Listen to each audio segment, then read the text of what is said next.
你哥哥救驾有功，临终前将你托付给了我。你放心，我不会碰你，只把你当亲妹妹。真的？可是我哥哥比一般哥哥都好，他会在别人欺负我，第一时间帮我找回场子，答应我的事每一件都做到，不会骗我，不会骂我，还会关心我。我饿肚子的时候，他还会抓小鸟烤来给我吃。荣止哥哥，你能做到吗？姑知道好兄弟宠妹妹，但没想到已经宠到了这种程度。这哪是宠妹妹，这明明是护祖宗。罢了，一个小姑娘还能惹出来多大的祸？护着就是了。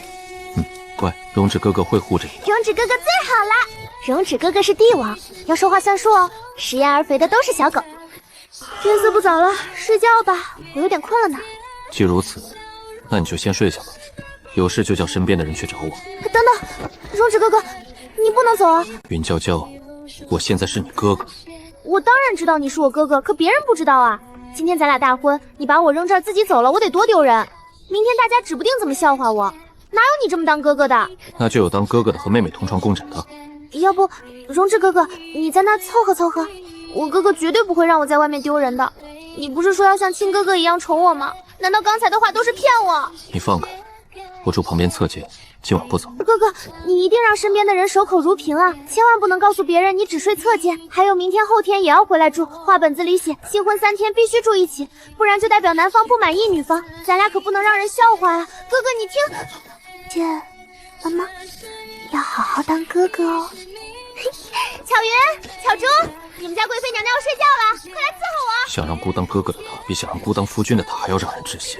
突然好想叫暗卫烧掉他所有乱七八糟的话掸子。主子，您昨天侍寝第一天，按规矩今天要去给皇后请安。主子，今天各宫娘娘大概会针对您，宫里不比家里，一旦有差错就是大罪，您莫要太由着性子来。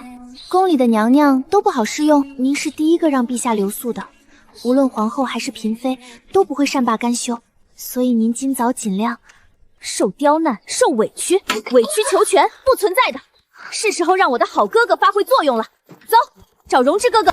英国公之死确实是有人刻意为之，想刺杀陛下是真，想除掉英国公也是真，估计是想彻底除掉英国公一脉。据探子来报，昨天甚至有人向您和英国公妹妹的交杯酒里头。书里原主不是好好的吗？怎么到我这儿就有人要自杀了？这不公平啊！哥哥，有人要杀我，我好怕！陛下，贵妃娘娘的耳力是不是太好了一点？大概是别的事，你先退下。哥哥，刚才那个人说有人要杀我，我好怕呀！没事，荣止哥哥会保护你，不会让人伤害你。乖，先把手松开。松手？我还要要挟天子妖以令天子呢，怎么可能松手？真的？自然是真的，我昨天答应过你，君无戏言。荣止哥哥，你居然记得？那你说一遍。你要什么，我都会想方设法给你拿到手。你和别人争执，我无条件站你这边；别人欺负你，我第一时间帮你找回场子。你不开心，我哄你开心。答应你的事每件做到，不会骗你，不会骂你，还会关心你。说完了，你能放开我了吗？还有，我饿了会给我抓小鸟烤来吃。宫中有御膳房，不会让你饿肚子。甲7、甲16，奴才在。从今日起，你们贴身护卫贵妃娘娘，若有差事提头来见。奴才甲7、甲7参见贵妃娘娘。虽然比不了以前上百高手的排场，但刚来第2天就有2个了，100个还远吗？哥哥，后宫大大小小的嫂嫂们都要欺负我，你要帮我撑场子。他穿着贵妃的衣饰站在姑面前，管一宫的嫔妃叫嫂子。你刚才还说当我哥哥就会保护我，现在眼睁睁看嫂子欺负小姑子，有你这么当哥哥的吗？要是我亲哥哥在，绝对会站在我这边。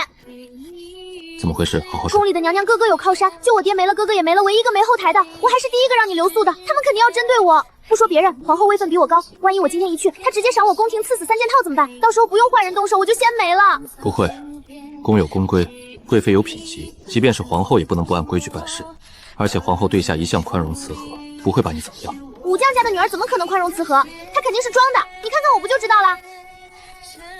皇后不是那样的人。算了，我陪你去一趟坤宁宫吧。你不懂，别的嫔妃都无宠没孩子，大家半斤8两，菜鸡互锤有什么意思？我就不一样了。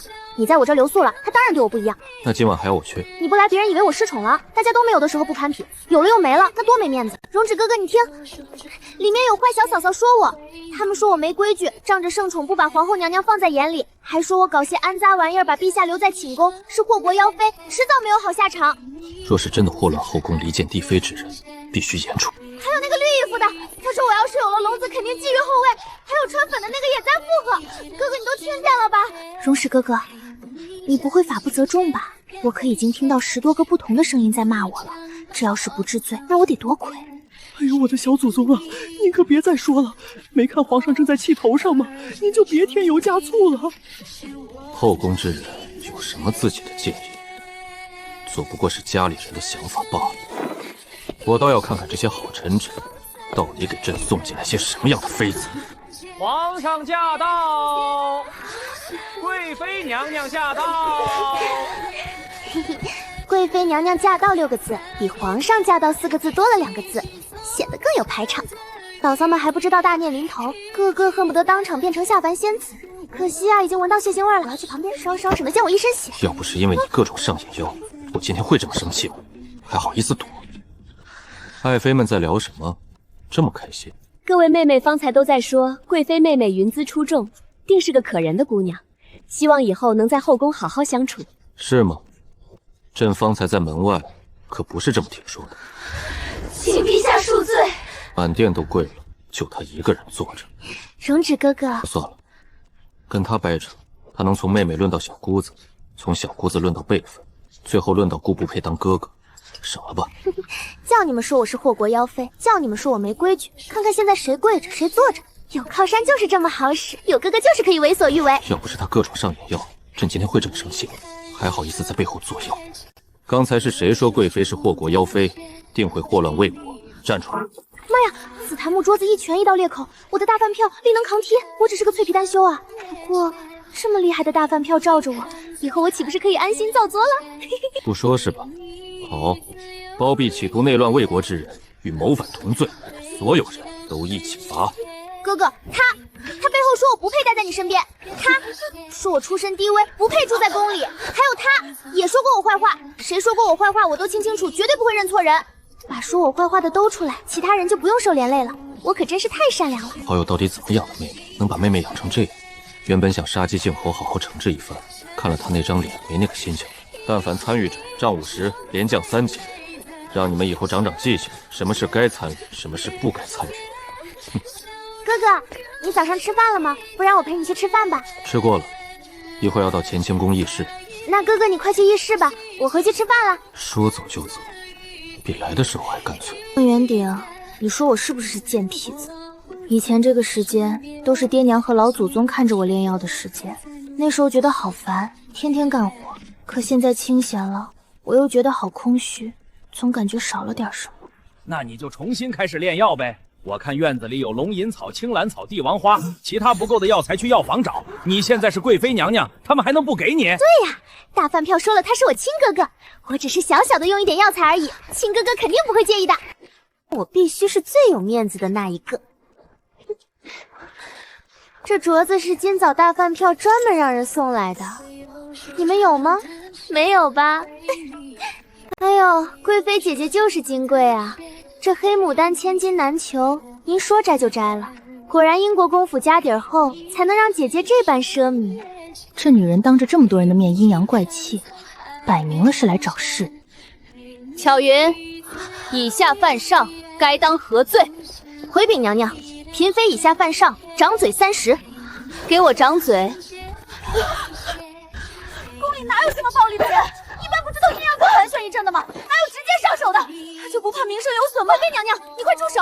我们家主子的爹是正二品江省总督，圣眷优厚。你要是对我们家小姐动手，我们家老爷绝对不会放过你的。我身为正一品贵妃，而你们家老爷是正二品江省总督，你说他不会放过我？所以你的意思是，他马上也要以下犯上？你给我闭嘴！别在这里胡说八道！你一个小小的宫女，怎么可能知道我爹的想法？还算有点脑子。看见没？你们家主子都不需要你多管闲事。既然敢威胁本宫，给我一起打！前朝和后宫的品级根本不能相提并论，哪有像我这么比的？娘娘饶命啊！被打的嫔妃好歹有骨气没喊，你倒是挺会叫的。可惜喊了也没用，我的人下手不看脸色。扑蝶的不扑了，跳舞的不跳了，弹琴的不弹了，全看我呢。这牌上值了。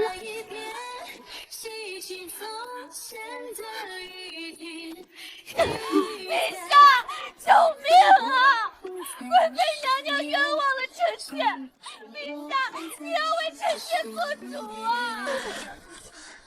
等等，他喊陛下，那一定是大饭跳来了。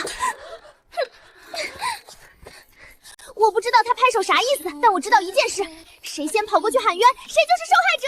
冲！今日御花园怎么这般吵闹？回陛下，奴才这就派人去。表情晕到位了没？到位了。眼眶红了没？红了，红了。冲！大饭票来了，这可是老天给我的机会。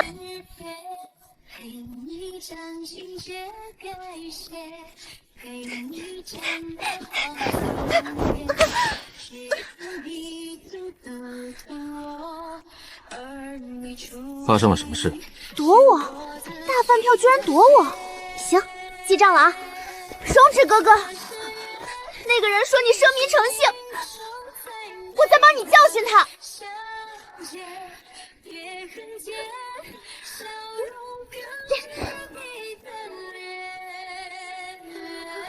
怎么了？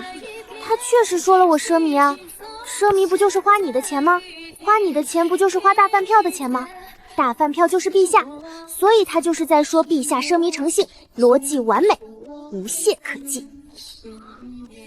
哥哥，我好怕，他们家在宫里，该不会有什么安插的势力吧？要是偷偷的对我下黑手，可怎么办呀？哥哥，你再给我2个树上挂。我就是想多要2个暗卫嘛，叫树上挂怎么了？他们不就是挂树上的吗？每次一提他就窝嘴，至于吗？你放心，外朝不得干涉后宫。如果江省总督真的在后宫埋了引线，我定然把他们全部找出来。得，大饭票这人什么都好，就是太把正事当正事了。我明明是在趁机薅羊毛啊！你身为贵妃，在大庭广众之下与一个小小的贵人针锋相对，成何体统？回去把宫规抄一遍。抄宫规？我都替你出头了，你还罚我？大饭窗，你是不是搞反了？比起被掌嘴30，我这算轻的吧？还行还行。罚写是不可能罚写的，就算在修真界的时候，老祖宗都不舍得罚我写字。一个平辈的哥哥，凭什么？荣止哥哥，我可是在给你出头呀！你怎么能罚我呢？哪有妹妹给哥哥出头，哥哥反过来罚妹妹的？那下回还哪有妹妹给哥哥出头了？把宫规都背下来，到时候我会考你。既然决定在宫里生活，就要懂规矩，以后遇事儿也不至于慌。好的，哥哥，我回去就看，肯定把宫规背得滚瓜烂熟。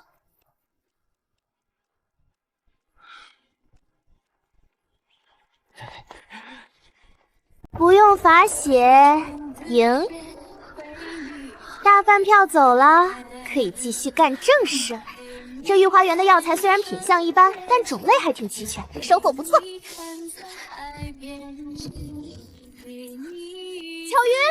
我不叫人进来，谁都别打扰我。是小姐。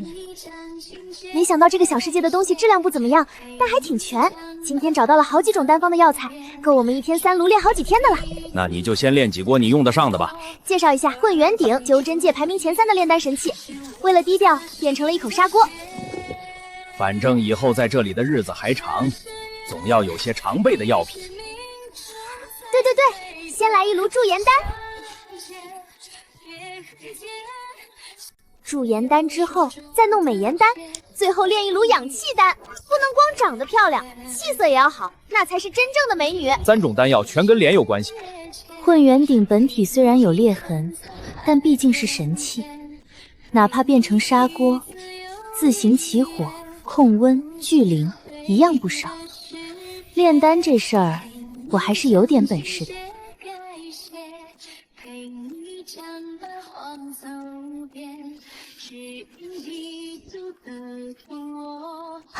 云巧，你闻没闻到一股什么味道？好像是花香味。确实闻到，而且是咱们刚才在御花园采的那几株花的味道，里面还掺着人参味。难道娘娘是在调香？不会制香的人，突然会了。从小怕苦怕累的小姐，今天在御花园却满地采药，还有那口从来没见过的砂锅。小姐到底在里面做什么？你觉不觉得咱们家主子今天好像换了一个人似的？换了一个人？贵妃娘娘哪里奇怪了？不是和往常一样，到哪儿都不吃亏吗？我倒觉得今天的主子比往常更平易近人了。毕竟换做平时，他根本不会让咱们动手打人，他肯定自己就上了。等等，原来的那位比我还猛，能上手打人就不跟你吵架的那种猛。这身体的原主人到底是个什么狠角色？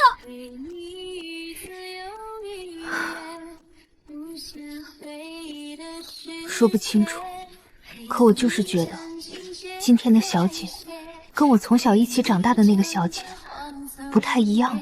出问题了。混元鼎虽然能自己点火，但它现在只是一口砂锅，不是天才地宝炼成的真正药鼎，火候控不住，灵气留不住，这是我单身生涯里最大的一个难题。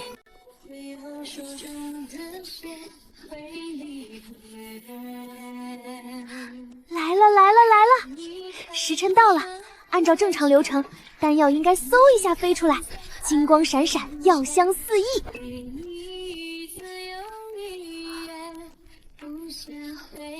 混元鼎，这是啥？我的驻颜丹呢？我的金光四溢呢？我的药香飘十里呢？怎么就糊了？你炼出来的丹药，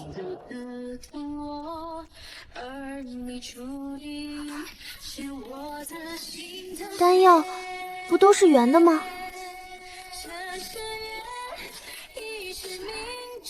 我长这么大，走遍修真界上上下下，就没见过谁家丹药是散装的，涂在锅壁上一层黑嘎巴，这也叫丹药？这叫丹药？这不叫锅巴吗？丹药确实是圆的，可我只是一口炼药的锅，我只管炼药，药我已经炼好了，其他的问题不归我管。不归你管？你是炼丹炉啊，要炼成什么样不归你管，归谁管？这怎么能不归你管呢？以前你不是也炼药，直接就炼成圆的了吗？以前我也啥都没干，它就是圆的呀。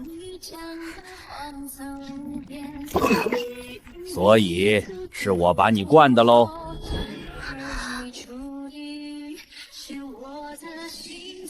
我竟然被一口锅怼得哑口无言。你怎么能这么说呢？你炼出来的丹药不说是金色的，最起码应该是圆的吧？你看现在粘到锅壁上这些，脏兮兮的，跟污渍一样，难看死了。这要是让别人知道我炼出来的是这种东西，那得多丢人呀！不理我就不理我，哼，了不起吗？一口锅，了不起吗？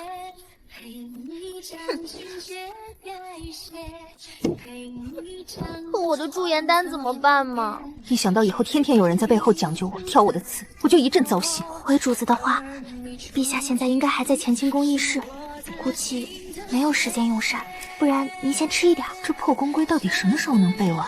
满宫上下都知道，陛下心里有个白月光，不是我，所以宫女太监们跟我说话都像拆炸弹似的，生怕哪句话戳到我痛处。嗨，他们哪知道我根本没有痛处。等等，这么晚了他还没吃饭，我是因为抠了一下午的药锅才吃晚了，他是忙到现在都没空吃，这身子骨受得了吗？我的长期饭表要是饿出个好歹来，我找谁报销去？身为一个好妹妹，想让长期饭票活得久一点，我是时候多关心关心她的身体了。而且上回多药树上挂着的人没成功，这次趁着给他送夜宵打亲情牌，说不定能顺手再薅2个暗卫。把这些吃的全都打包，走，我们去乾清宫跟荣直哥哥一起用膳，给工作到半夜的哥哥送夜宵，我可真是个好妹妹。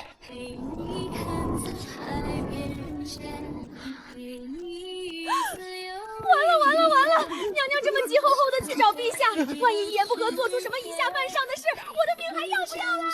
我提着裙角一溜烟跑到乾清宫门口，结果就看到了这么个大场面，密密麻麻跪了一地，这是出什么事儿了？江省总督一向为国为民，请陛下万万不可为了后宫妃嫔的争斗而降罪忠臣，以免天下人说贵妃娘娘是祸国妖妃。祸国妖妃？哼，慕容只把我当妹妹看，我连一个正经妃都称不上，上哪儿去祸国？哼，还妖，他才是妖呢！这老家伙脸上的褶子都比包子还密了，居然还想攀污我一个如花似玉的美丽姑娘！我记住他了，骂我我就不去了。做梦，我偏要去，就从你们面走过去，看谁敢拦我！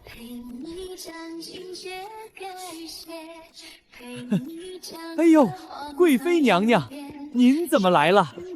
完了，这位主怎么挑这个时候来？门口跪着一班告状的，里面还有一位在发火，这两边要是撞一块儿……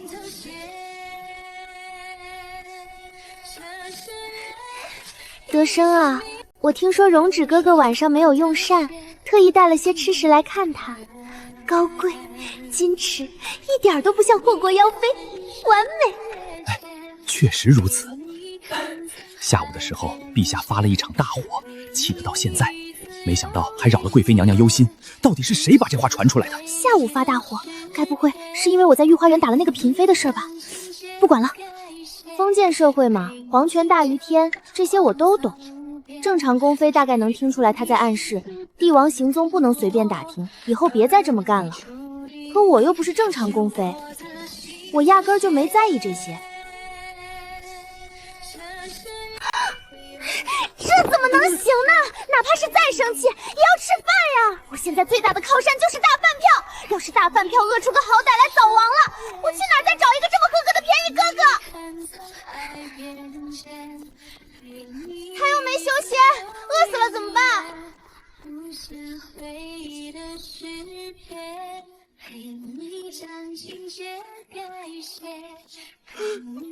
哎，贵妃娘娘您慢点儿！完了，老奴还没通报呢，他就这么闯进去了。这要是惹怒了龙吟，老奴这条命还要不要了？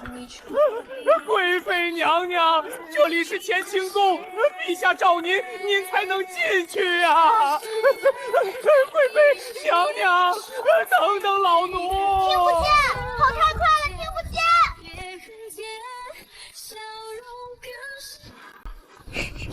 我进了乾清宫以后，就跟吸铁石看到了铁一样，叭一下牢牢吸住，安全了。抱住大饭票的胳膊，谁都别想拉我走。还好陛下没有发火，老奴这条命今天又捡回来了。我速度够快吧？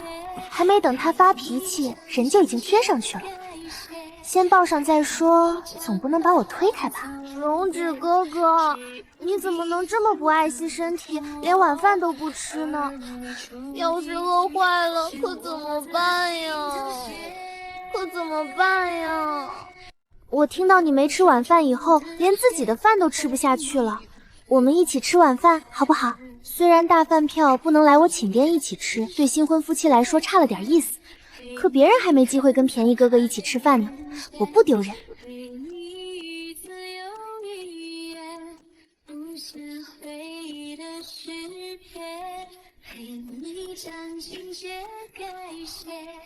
都已经戌时了，你怎么还没吃饭？我本来想等你一起吃的呀，结果你一直都没来。后来一问才知道你居然还没吃晚饭，所以我就过来和你一起吃啦。大饭票看我的眼神变了，是一种我说不清楚的温度。后来我才知道，那一刻他心里在想，有多久没有人这么真心实意地担心过他了。德生，传膳。看看这一桌好菜，今天的夜宵我请。虽然其实是用他的钱，但心意是我的嘛。慕容只对我拽袖子这件事，从排斥到无能为力，到默默承受，到现在的习以为常，整个驯化过程只用了1天，效率还行。大饭票在看我，眼神不太对，像是心疼。后来我才知道他当时在想什么。英国公府这些年一直在补贴麾下的将士，我哥哥一套铠甲3年都没换，而我连这么一顿便饭都吃得狼吞虎咽。其实我是抠药锅抠了一下午饿的。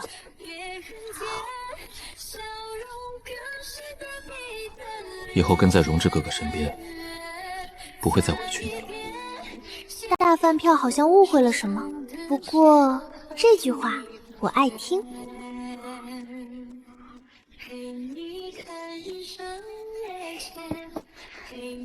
那荣止哥哥，我想要什么，你都会给我吗？大饭票犹豫了，他在想要不要答应，毕竟有潜力。不过对英国公府的愧疚胜过了那丝防备，看着我小心翼翼的样子，他大概觉得不过是个小姑娘罢了，能要什么出格的东西呢？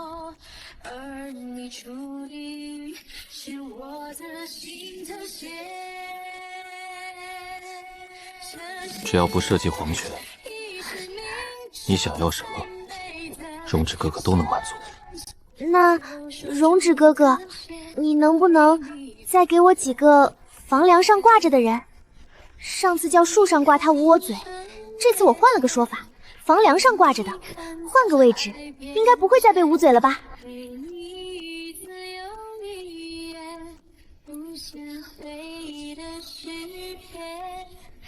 他没有直接答应，难道这便宜哥哥要食言？不行，东西还没到手，绝对不能放松。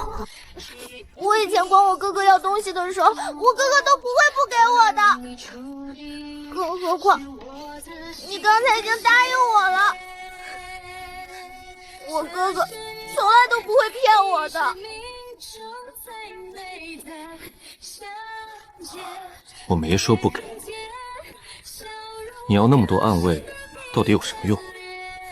小女孩不应该要些钗环、首饰、衣服、布料吗？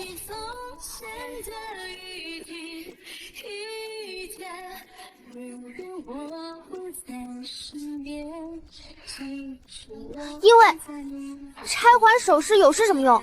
能挡刀吗？能替我打架吗？今天早上的时候就听说有人要杀我，下午的时候你的小老婆又说他爹不会放过我，他还说一定不会放过我，我能不害怕吗？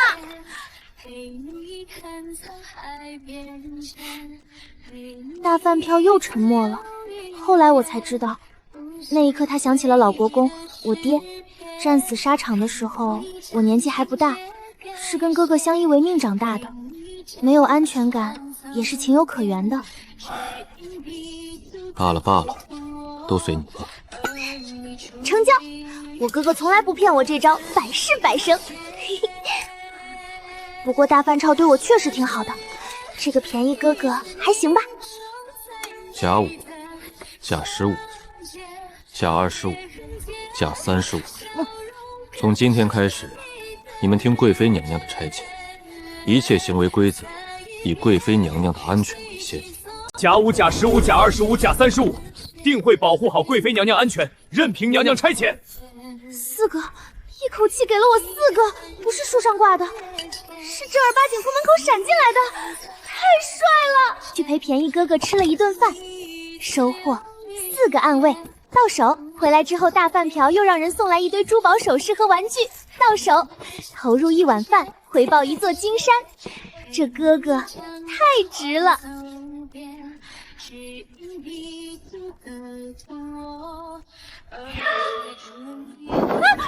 一下，我今天好像忘了一件大事，混元鼎，有人骂我祸国妖妃，我居然忘了告状。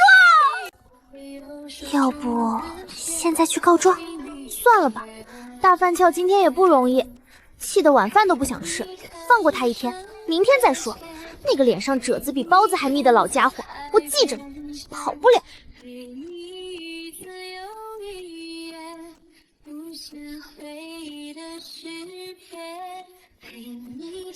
贵妃娘娘，今天是牛贵仪的生辰，她邀请您今晚参加她的生日宴。牛贵仪，我以前跟她很熟吗？他们怎么不说话了？我是不是说错什么了？看他们这反应，元生和牛贵仪的关系肯定不是一般的不好。后来我才知道，岂止不好，简直是不死不休。牛贵仪一知道元生喜欢慕容芷，就用自己后妃的身份成天气他，甚至放话，等他得了圣宠，一定撺掇过陛下把元生指婚给乞丐。然后呢，元生气不过，直接在牛贵仪去年生辰的时候，给他送了一件尼姑袈裟当生日礼物，当面跟他说，先给你送条后路，反正你这辈子都不可能得宠。送尼姑袈裟，我跟他比起来简直是温柔派。贵妃娘娘不想去就不去嘛。您是正一品贵妃娘娘，她只是一个正四品贵仪，您不想理她就不理她，没必要坏了自个儿的心情。是啊，娘娘，他们积极的办生辰宴，其实是因为只有在生辰宴上才能见到陛下。咱们圣宠在握，不需要跟他们去一争长短。不过他们的话确实有用，元生和牛贵仪不对付，而且他们都以为我不想去。不，我想去，挺无聊的。古代的宴会到底长什么样？吃什么？玩什么？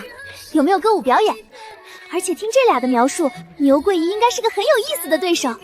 去凑凑热闹。去吧，替我回话就说我去，反正闲着也是闲着。你们说我这样好看吗？好看，贵妃娘娘您戴什么都好看。巧云，一会儿你去给我拿本宫规，我要好好看一看。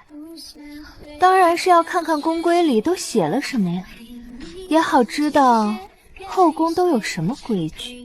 对，贵妃娘娘确实可以学宫规，这样只要娘娘您不犯错，就谁都抓不到您的错处。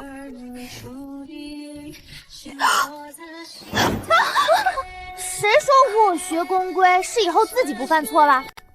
宫规是约束容止哥哥的女人的，跟我有什么关系？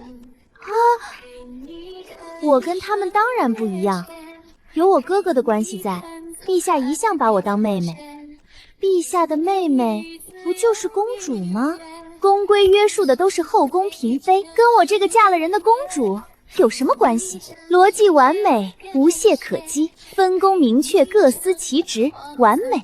大饭票的女人们，你们的好日子到头了。你们就把我当成有贵妃身份的公主，双面间谍就行了。至于宫规，当然得背下来，这样才方便约束后宫那些女人呀。他们肯定想的一定是，贵妃娘娘嫁的是陛下呀，嫁给陛下的人怎么能往公主身份上贴？另外，后宫里待着的人，哪有人能不遵守宫规？然后一件很有意思的事情发生了，巧云不再怀疑我的身份了，她想通了。我和之前的我虽然性子不太一样，但殊途同归，净做一些反常的事儿。我完全不知道，从这一刻起，我在自己贴身丫鬟心里的形象，已经从可疑的陌生人变成了可怜的精神病患者。娘娘别怕，巧云心里想的是，贵妃娘娘好可怜，她被陛下气疯了，我一定要好好照顾她，让她尽快痊愈。谢谢你啊，巧云。虽然穿过来之后修为不在了，但我的神魂还是那个即将化神的我，过目不忘，这点小事不在话下。来吧，看看这个小世界的后宫规矩都有什么讲究。这个小世界的宫规还挺全的，嫔妃礼仪、起居规制、请安制度、嫁娶避讳，有意思。这翻书的速度，根本看不清上面写了什么吧？娘娘的病情比我想的还严重，果然不正常。这书翻这么快，怎么可能看得进去？一定是急火攻，气血上漂，心智都迷了。要不然一会儿还是去请个太医过来，给娘娘请一请平安脉吧。看完了，后宫的女人是真的惨，行住坐卧全有规矩，等级分得比修仙门派还严格，越雷弹一步，轻则训斥打骂，重则冷宫，甚至赐死。就这拘束程度，我觉得还不如去修体修呢，起码体修虐身还能长修为，这被虐完了，长的全是疤。等等，长疤？祛疤？我会练冰清玉露膏啊！这东西在修真界卖的都不便宜，在这个小世界里，那岂不是有价无市？而且原材料全从太医院和御花园里拿，不花1分钱，零成本创业，说不定哪天没钱了还能卖这玩意儿赚一笔。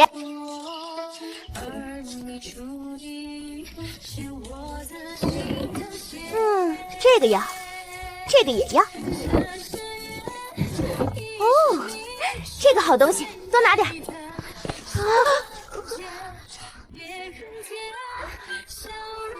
服务态度不错嘛，笑得还挺真。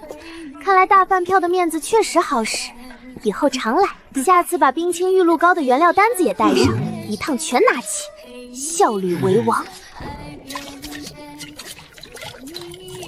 一上午3炉，效率大幅提高。而且这回我长记性了，不再用小簪子一点点往下抠了，那玩意儿抠了1下午，抠的手指头都麻了。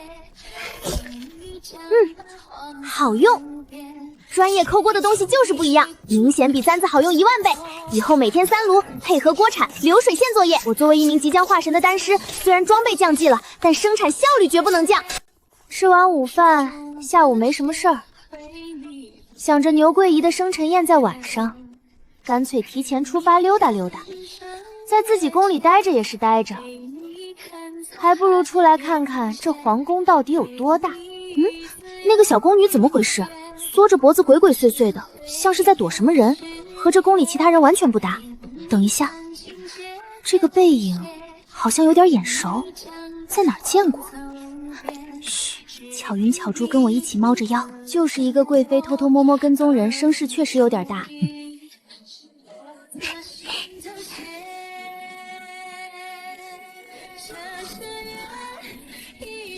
这个地方和外面完全是2个世界。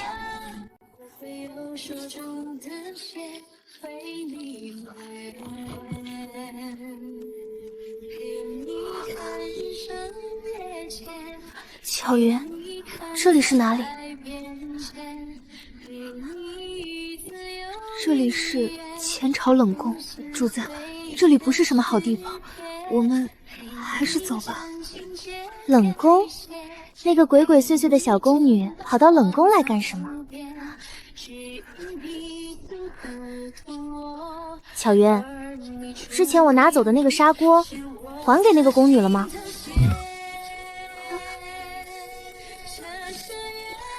主子，我们去还了，但是她不敢要。也是，一个小宫女哪里还敢巴巴的等着赔？唉，越想越觉得亏欠人家。你去拿点银子赔给她吧，就说是我赏的。是。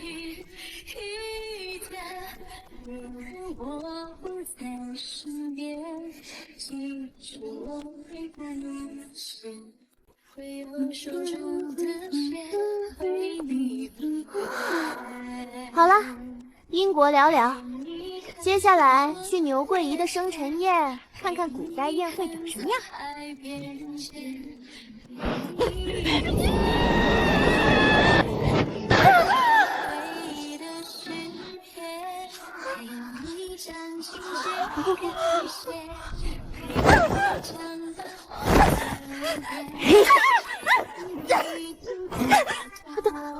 等一下，我被人按了，这是刺客！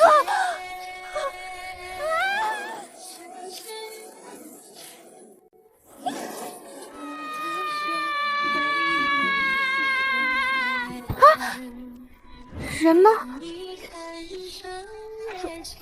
刚才还按着我呢，一挣扎就没了，这到底是什么情况？搞原地隐身？贵妃娘娘，你没事吧？贵妃娘娘，你哪里疼？有没有受伤？需不需要传太医？你们失职，没有保护好贵妃娘娘，求贵妃娘娘恕罪。他们不是因为心疼我，是因为我是大饭票的新尖叫，万一出了什么问题，他们所有人都得脑袋半截。那不就是刚才按我那个人吗？乱糟糟的头发，没认错。被暗卫拖走了，还是被太监按住了？反正被抓了。认出来了，就是这个人，刚才把我扑倒在地，按住我双手，好大的胆子，这么欺负我，爽了吗？不够，不解气。这要是再修真界，我一个法术下去，你直接灰飞烟灭。现在没有灵力，替你算便宜你了。我记得画本子里都是这么写的，对自己宠妃好的帝王，全都会冲冠一怒为红颜。我只是让大饭炮杀一个刺杀我的人而已，又不是让他烽火戏诸侯，应该没问题吧？没问题。大胆狂徒，竟敢袭击贵妃娘娘！袭击不成还敢跑？你吃了雄心豹子胆了？信不信我让荣止哥哥砍了你的头？我觉得没有问题，但在场的人好像都觉得有问题。后来我才知道原因，明眼人都看得清楚，那人哪是自己逃跑的，他刚才明明是被暗卫直接从我身上提溜走甩出去的。不过我在气头上，谁也不敢说，挺好。贵妃娘娘饶命！贵妃娘娘饶命！是小的没看住他，才让他跑了出来，求贵妃娘娘恕罪。这人是济北王，不能杀呀！啊？谁？听名字挺大的，可我真不知道这号人物。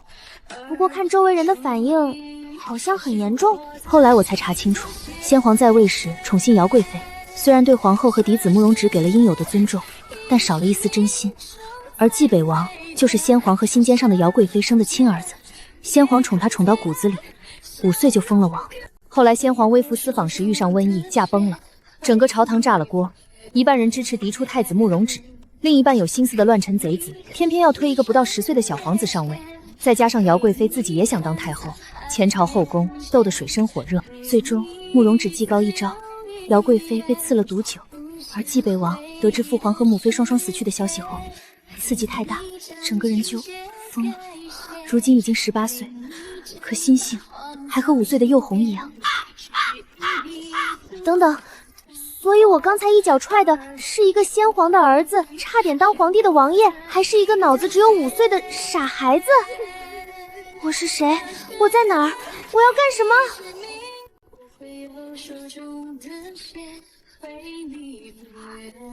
他怎么这么脏？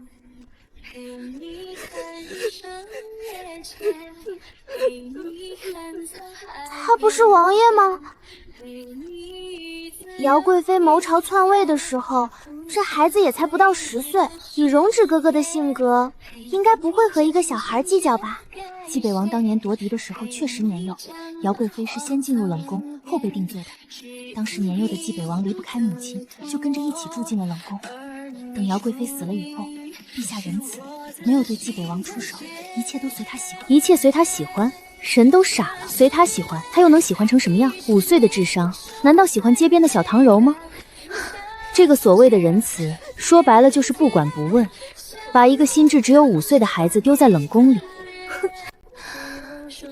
他也不是故意的吧？一个心智5岁的孩子看到有人从冷宫门口路过，扑过来，大概只是想找个人玩。伺候他的人呢？贵妃娘娘，你等着，我现在就去叫伺候她的人。大饭票啊，大饭票，你对我确实不错，可你对这个弟弟真的仁慈吗？等一下，这个宫女就是那天被我抢了砂锅的那个，怪不得刚才那个背影那么眼熟，原来是她。她在冷宫里，她是伺候济北王的。贵妃娘娘恕罪，是奴婢没有看住王爷，都是奴婢的错，求娘娘饶命。他磕头磕得也太熟练了，一看就是这些年替那小傻子赔罪赔习惯了。就你一个人伺候这个小傻子？他比冷宫太监看起来还寒碜，一个伺候王爷的人过成这副模样，这冷宫到底穷成什么样了？人是整个冷宫西院只有奴婢一个宫女。启禀多少人？启禀贵妃娘娘，冷宫西院一共13人，13个人共用一个宫女，这哪里是一切随他喜欢？谁不喜欢后面跟着一堆小跟班？又有谁喜欢跟别人共用一个仆人？这和大饭票下的旨意差别有点大呀。上面说是随他喜欢，下面执行的是能省就省。你叫什么名字？小李子看我的表情就知道自己大难临头了。直觉不错。奴才小李子。那你以后就跟着这小傻子伺候吧，给他点钱，就当咱们把砂锅买了。脏兮兮。荣止哥哥都说随他喜欢了，起码打扮得干干净净的。反正我人多，少一个小李子不影响牌面。小李子花了好大的心思，好多的钱，才好不容易挤进了贵妃娘娘身边伺候，结果就这么一转眼的功夫，被踢出去了。他心里恨上了这个突然冒出来的冀北王。好啦，因果了结，考试做完，接下来去牛桂姨的宴会，开开心心。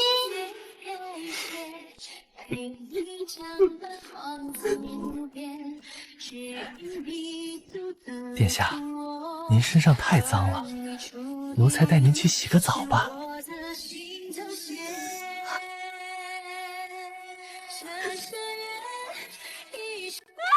我不要！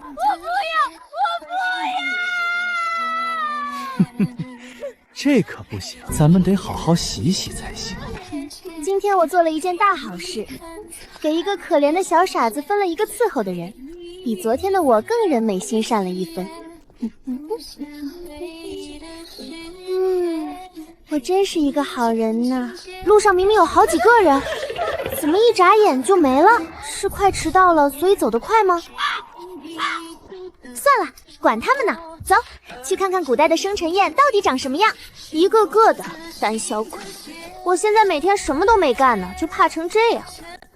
要是我按照以前在修真界生活的模样，估计这些人都得吓得当场吐白沫。他们应该感谢我收敛了。他们才不是讨厌我，他们根本没资格讨厌我。哦，大饭票的小老婆们，这是我第2回见。别说，一个个打扮的都挺精致的。这些整天想当神仙的假仙女们可不知道，我是真真正正走过修仙路的真仙女。当然，前提是不开口乱说话。看得出来，他们觉得我就是一只有张漂亮脸的草包。还有人目光不太友善，没关系，在修真界想给我使绊子的人多了去了，最后全被我炼成了丹药。长成我这样，确实有被大饭票独宠的资本。但我对他们的想法真的没有任何兴趣。不是说今天有歌舞唱戏的吗？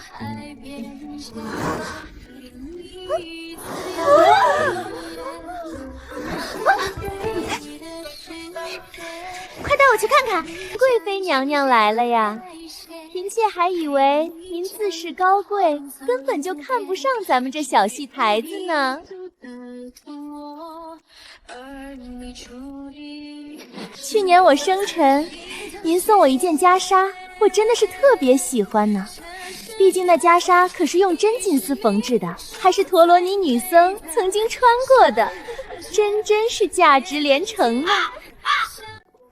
哦，他在嘲讽我，有意思，不简单呢。这要是原主在，肯定气得连饭都吃不下去。可我早就换了心思，对方的冷嘲热语在我这里跟挠痒痒差不多。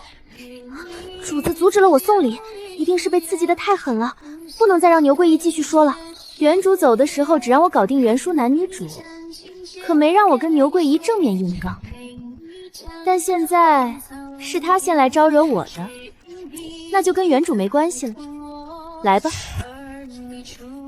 怎么，牛桂姨请我们来赴生辰宴，不是真心实意让我们帮你庆生，而是为了把我们当冤大头，全都宰一顿吗？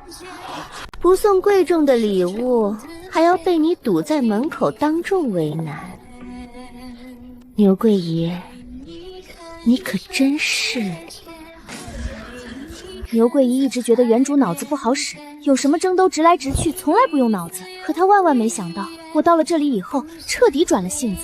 我这几顶大帽子一个个的往她头上扣，全是胡搅蛮缠的歪理，传出去，她的名声就完了。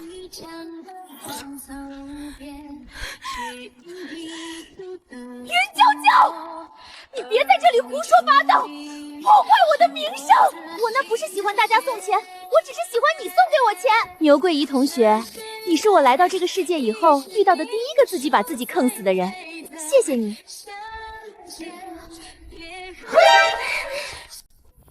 牛桂姨，你不要这样，我对你可没兴趣。你只喜欢我送给你之类的话，以后还是不要说了，可别牵连上我呀。就这水平还跟我斗，我可是在修真界占过各种表里表意的绿茶的。牛桂姨这点小手段完全不够看。只要抱住大饭庙，我就是整个皇宫里的姑奶奶。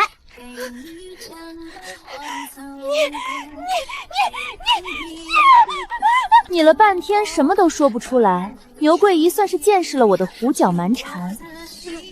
没关系，以后你会习惯的。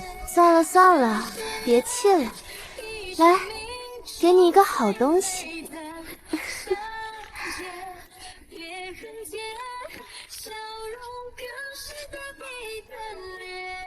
这是荣止哥哥特意给我做的糕点，虽然没有你的份儿，但看在你可怜的份上，我就把它给你当生辰贺礼。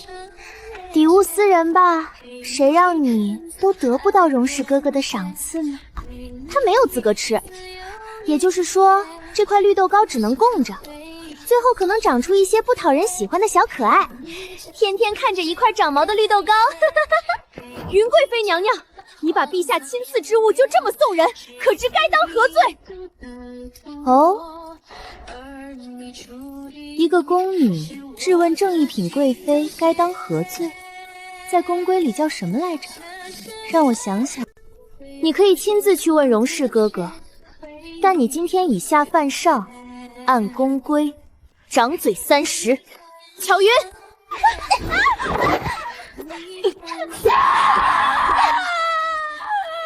我记得你品级也比我低哦。牛桂姨闭嘴了，她是真怕了。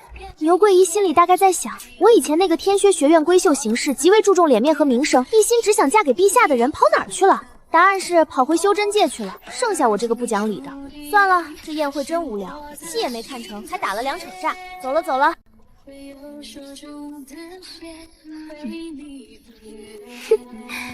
既然礼已经送到了，本宫就先回宫了。宴会你们慢慢开吧。我一走，嫔妃们也纷纷散了。大概是她入宫以来最惨的一天吧。我完全不知道自己已经被牛桂姨升级成了遭人恨的凡人精。据说她趴在床上嚎啕大哭了1晚上，发誓要让我好看。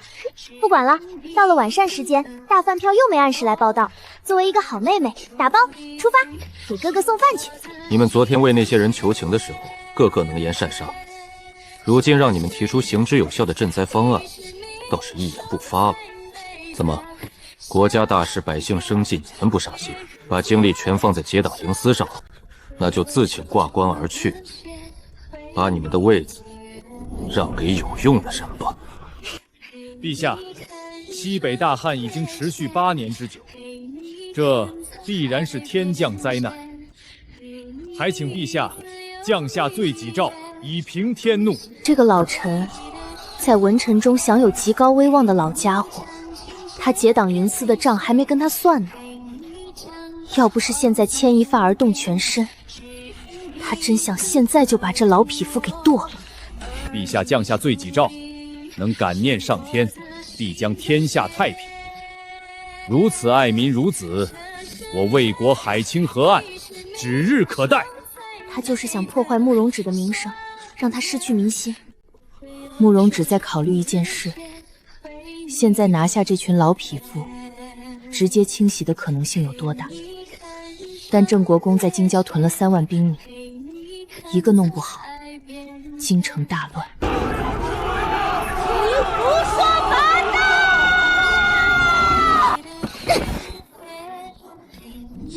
你怎么知道天怒？是因为上天对荣止哥哥不满，而不是因为你这种以下犯上的老头子目无君主，所以才产生的天罚。你胡言乱语，后宫不得干政。云贵妃，你想否极私臣不成？他想弄死我的大靠山，还想弄死我，真该死！等等，话本子里碰到这种情况，女主角是怎么说的来着？有了，天下兴亡，匹夫有责。即便我身在后宫，只是一名后妃，也一样对受苦受难的百姓感同身受。画本子里的原话一字不差，效果应该不错吧？这难道有什么不对吗？更何况赵以平天怒，那万一不是荣氏哥哥的错，下完罪己诏依旧没有下雨呢？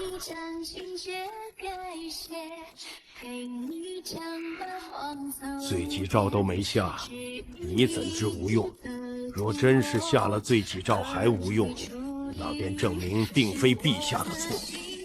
这人是真当我傻，下了罪己诏没用，他是不是又会说陛下不够诚恳，直接让他退位谢罪？这就是个套，不管下不下大饭票都输。老头子，你以为我看不出来？可我觉得是你的错，所以老天才不下雨。要不然你在大殿上处处自证清白，反正咱俩都是没证据的猜测嘛。你要是一头撞死在这大殿上，老天还不下雨，那也能证明跟你没关系了呀。可我觉得是你的错，所以老天才不下雨。要不然你在大殿上处处证明清白，反正咱俩都是没证据的猜测嘛。总不能当臣子和陛下都有可能的时候，先让陛下认错，后让臣子认错吧？那你是想干什么？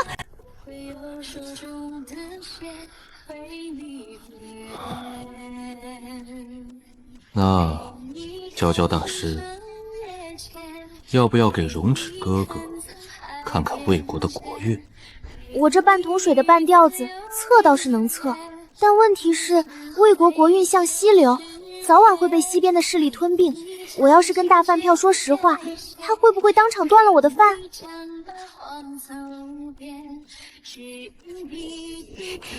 荣止哥哥，我想到了一个说法，不用撒谎，而且如果说得好的话，可能比任何国运预言都更有用。国运如何都不重要，只要你好好努力，一定能一直当最好的皇帝，当到寿终正寝的。有我在，大饭号必须不能比我早死，这是底线。好，无论国运如何，荣止哥哥一定会好好努力，当最好的皇帝。太好了，不用测国运了。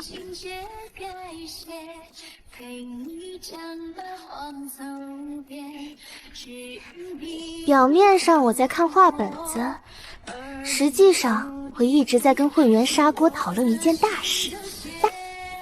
混元鼎，你说我要怎么办才能让大饭炮活的时间更长？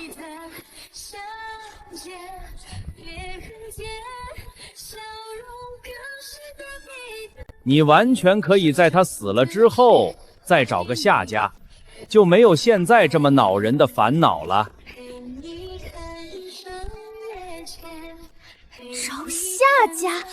你说得倒轻快，那怎么能行？天底下哪有个谁能比帝王权力还大？男主那个一心事业的龙傲天，怎么可能像大饭脏一样容忍我？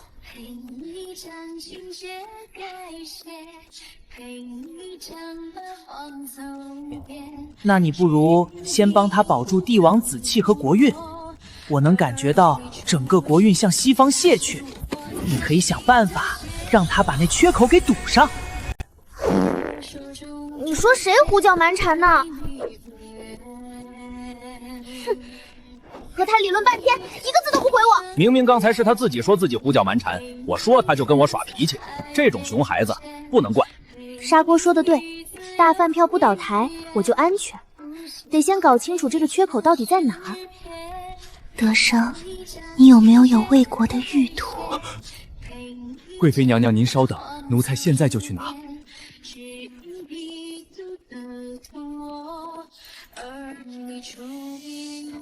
混元鼎，你觉不觉得这张地图有些奇怪？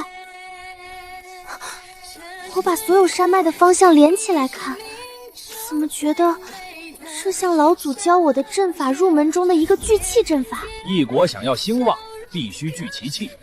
传说开山祖祖就是靠感悟天地，这才以阵入道。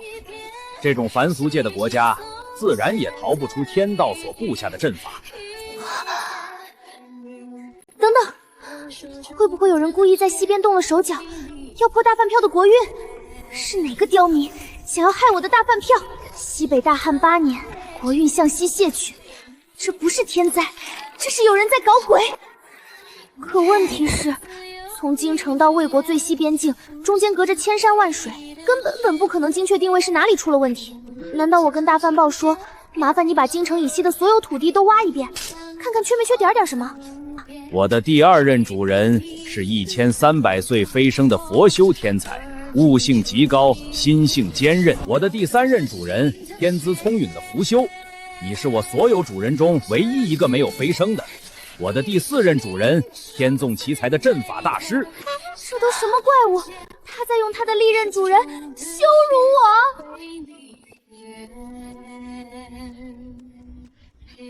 至于我的第5任主人，不说也罢。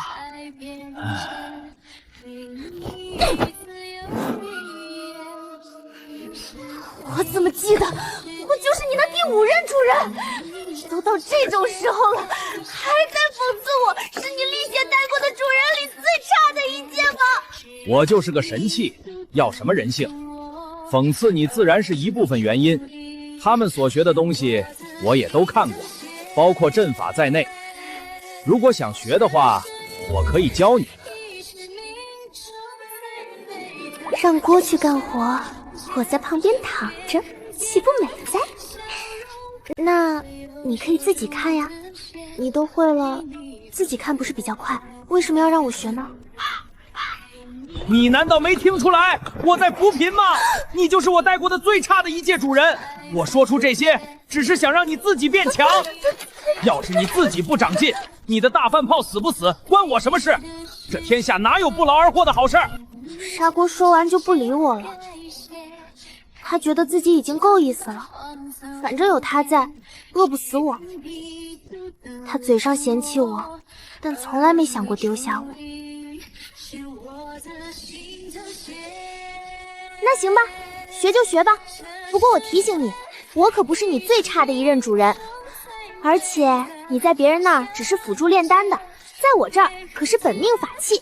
以后不要拿我跟他们比。砂锅没有再连我的歪理，他直接把自己记忆中所有的阵法知识，不论高低，一股脑全塞进了我脑子里，混合着无数信息碎片流动的风弓声。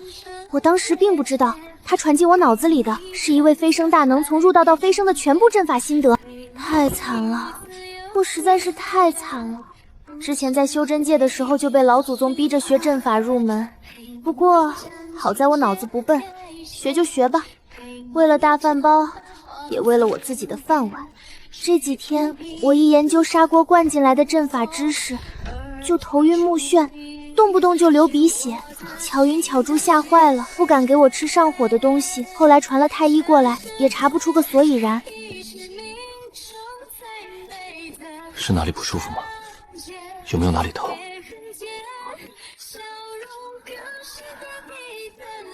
为什么会总是流鼻血，还突然晕倒？荣止哥哥，人家都是为了你才受了这么多苦呢。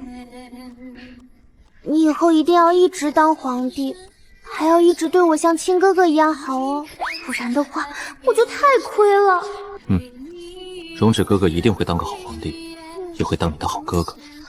那荣止哥哥，你还记得当我哥哥要做到什么吗？他的表情那种窒息感又回来了，可我现在一副病殃殃的样子，他又不好发作。哥哥日常任务完成，大饭票把我那20多条要求一字不差的背了一遍，记性真好，心满意足。等我渐渐小有所成以后，才终于发现了自己头晕流屏的真正原因。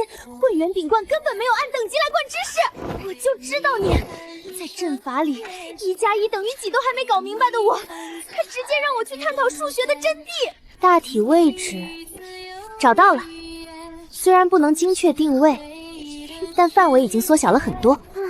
与此同时，前朝那边也商讨出了西北大旱的解决办法。赈灾粮发不下去，发下去也到不了百姓手里。满朝文我想了半天，最后想出来的办法是让大饭票祈雨，真离谱。他又不是巫师，还还能在大殿上跳跳舞就能求来雨，这种事儿应该找我才对。3次溜进乾清宫蹭饭，这次不光蹭饭，还有正事要说。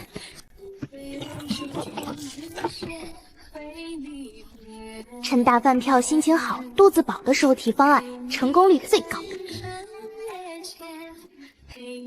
荣止哥哥，有人把这座山挖空了，想要把你的江山国运全部掏空。只要把前座山的山鲁缺用金堵上，千万条星河阵法再去其中演练牡蛎，西北的干旱立刻就能缓解。